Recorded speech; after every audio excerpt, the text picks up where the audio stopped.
everyone, it's Sharon here. Today I'm going to be sharing with you how I made this mixed media style journal. It's using the Sizzix Eileen Hull pocket notebook die, which is a big die, and I've gone with quite a mixed media feel for this, so I'll take you through the steps to make it. So to begin with, I've grabbed some of my mixed media sheets. These are from Sizzix. In the pack you get white and grey. I'm using white for this project, and I've got some double-sided adhesive sheet, and the width of this sheet, it's kind of an A4 size, but actually that piece that I've covered is large enough for this die, so I don't have to worry about covering the whole sheet. I'll just trim off the excess though, because it will get in the way. And then I'm going to use also another Sizzix product, which is the texture roll. This comes in various colours. It comes in some lovely metallics actually, and it's a really tough material.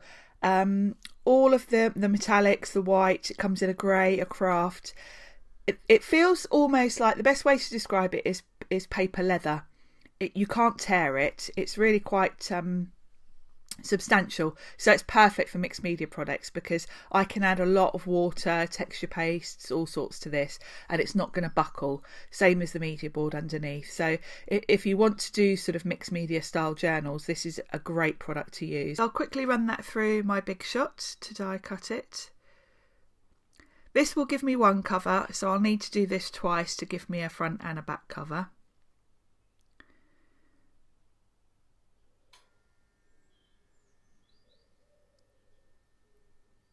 So as you can see, this is a great blank canvas now with that white surfaces on the top, that texture roll.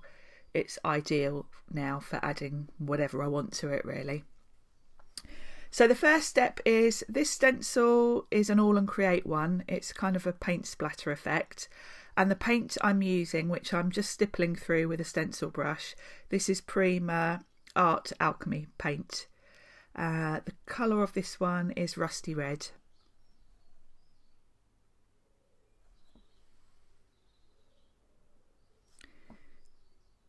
And it's just going to give a nice sort of background.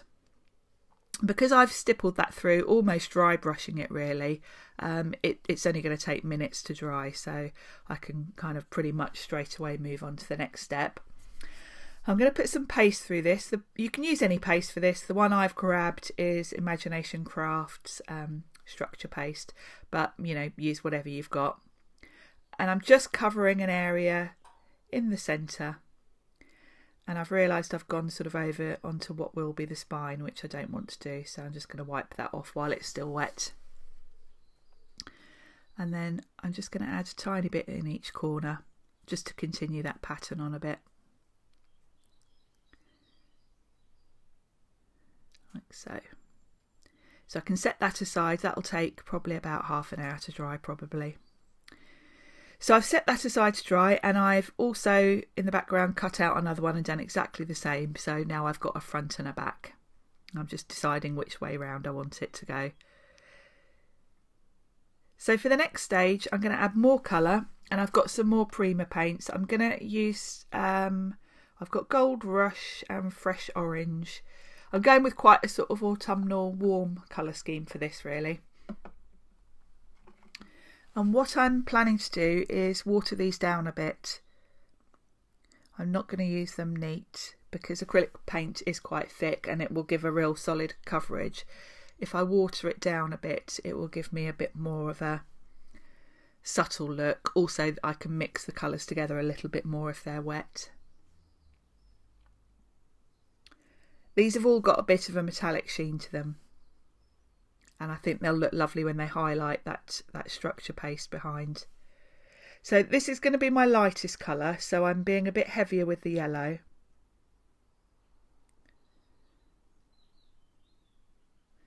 And I'm just roughly following sort of where that paste is really. So I can give this a quick dry to set that a bit, because this is my first colour. I then will go in with the darker colours just in a smaller area. So I'll just give that a quick dry with my heat tool before I move on to the next colour. And the next one is the orange, which is called Fresh Orange. And you can see I haven't used mine for a while. It's a bit dried up around the top, so I'll just give that a quick clean.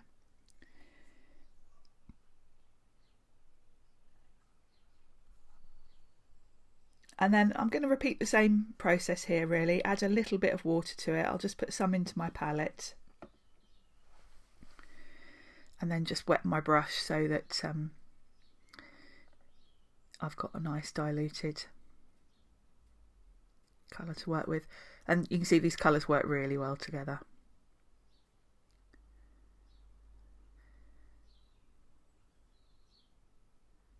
So I'm just going to go all round, adding bits here and there. I'm roughly following this sort of flow from the top to the bottom that I created with that texture paste, but I'm not being too precise.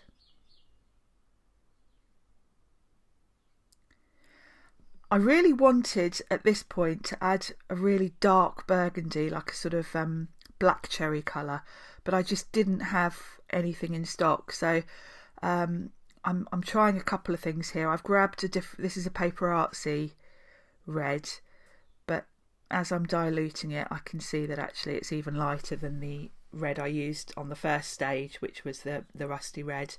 So I'm scrapping that idea and I'll stick with the rusty red that I used for the background.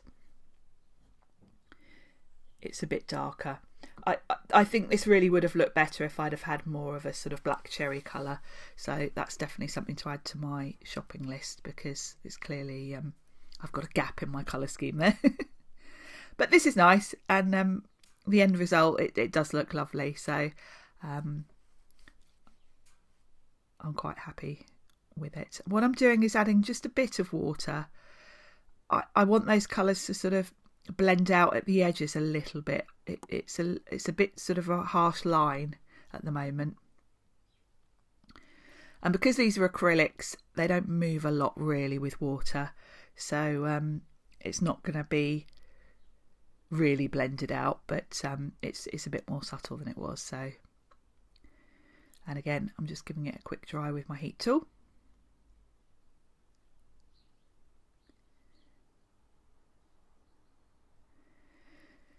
So now that's dry, I've decided I'm going to add a bit of stamping around the edges. It's still a bit too white, so I've got some brown ink, and these are some really old, I've had these stamps years. They're from Artsy, and there's a text and a honeycomb. I thought they'd be ideal to use without a block, just to add patches of colour around the edge. So I've used VersaFine Clair in a brown for the text, and then I'm going in with a Distress Oxide in a burgundy for this honeycomb kind of texture. And I really like this one. I think it just fills out the front nicely. I've avoided using black ink because it would just stand out too much. I want this bit of stamping to almost be subtle in the background, so black would have been too much.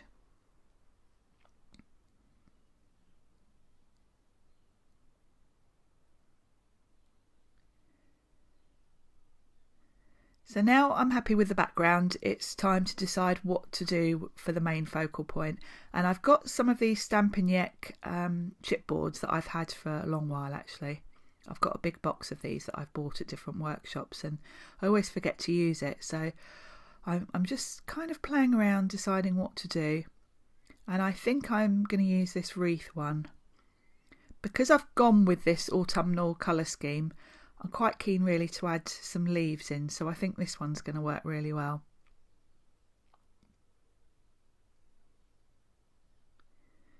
So I'm just picking out a few to add. They're a bit tricky to get out of the packaging, these ones, without breaking them, because they're quite delicate actually. You have to be patient. So I've got quite a selection there to work with. And I'm going to colour those in.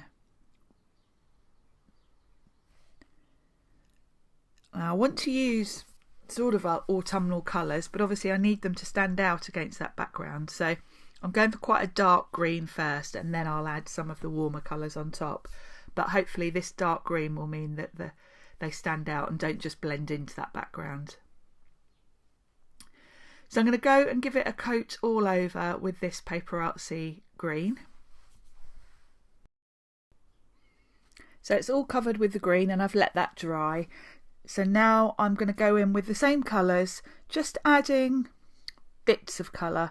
I want the green to stand out because otherwise this is just going to blend into the background too much. But I do want a bit of the shimmer and nice warm tones from these colours. So I'm just dotting on here and there some of the metallic colours.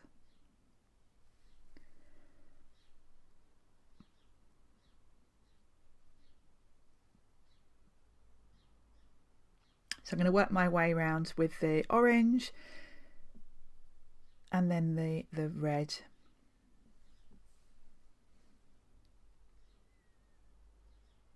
I'm being careful with the red not to add too much because it's quite overpowering compared to the other colours, so just touches here and there.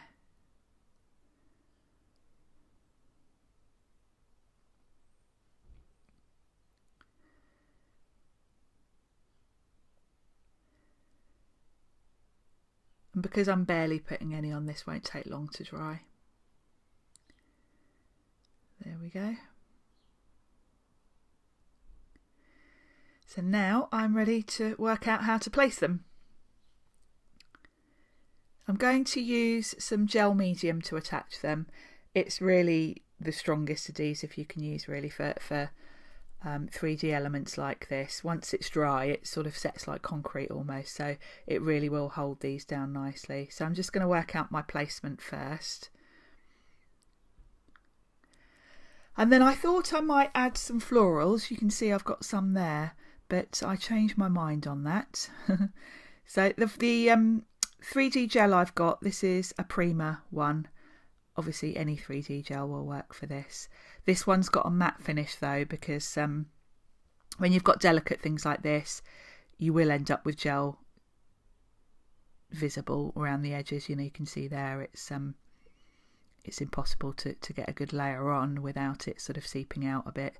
So the fact that this is a matte finish, once that dries it goes clear and you really won't see it. So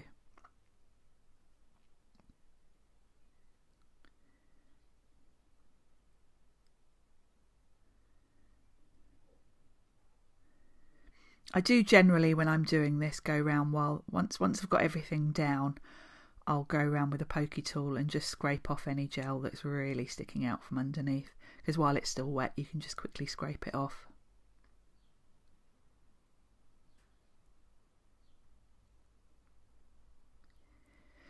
So you can see I'm placing these carefully so that I create a nice wreath effect, but I don't want to cover up too much of that nice texture I've created. Now I've got some Prima flowers here that I've had for absolutely years, and I did think about creating a floral wreath, but I just didn't. They were a bit too floral. I wanted something a bit more edgy for this, so in the end I put those away and I grabbed one of these Tim Holtz chipboard sentiments, and I'm covering this with Versamark ink. And then I've got one of the new Tim Holtz embossing glazes. This is antique linen, this one. And this will just give it an aged look. Because these are translucent, it won't cover up the text. I really like these embossing glazes for adding colour to sort of plain white embellishments. It's a really cool effect. And of course you can layer different colours as well because they're translucent. So you can get exactly the colour you want to match whatever project you're working on. I haven't really used them for anything else yet. I've only had these a few weeks, but so far this is my favourite thing to do with them.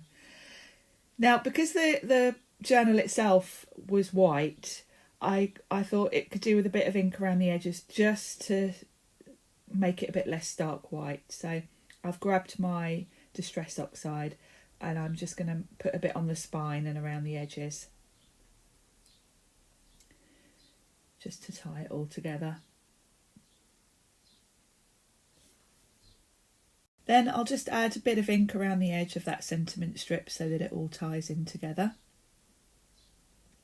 And then I'll grab my 3D gel to attach this to.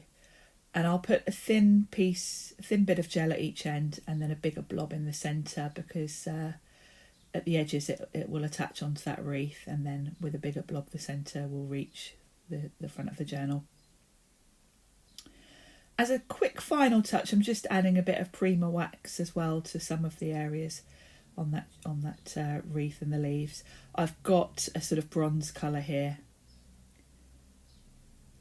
and I also added some white gold as well. That's another of my favourites. So that's the journal finished, but I thought I'd quickly show you the notebooks I used, because I get a lot of questions about these actually. I'm in the UK and these are A5 notebooks that I buy from Morrison's supermarkets. You get a pack of 3 and then I trim them down to be 16 centimetres by 9.5 centimetres. I find fits this particular journal really well. These also fit some of the other Eileen Hull journals really well as well, so they're definitely worth picking up if you see them. I think they're about £3 for a pack of 3, so they work out at £1 a notebook. And I use a metal ruler and a Stanley knife. I found this is the best way to trim them down. I did try with my guillotine and it just wasn't successful, so this is the way I would recommend doing it. And I buy lots of these. Whenever I see them in the store, I sort of buy 3 or 4 sets. And you can see it's really quick and simple to just trim them down to the right size, and then they fit so nicely in the journal. So I'll pop these in and then my journal is finished. Hopefully you've enjoyed this video. Please subscribe to me and give this a thumbs up if you've enjoyed it, and hopefully I will see you again soon.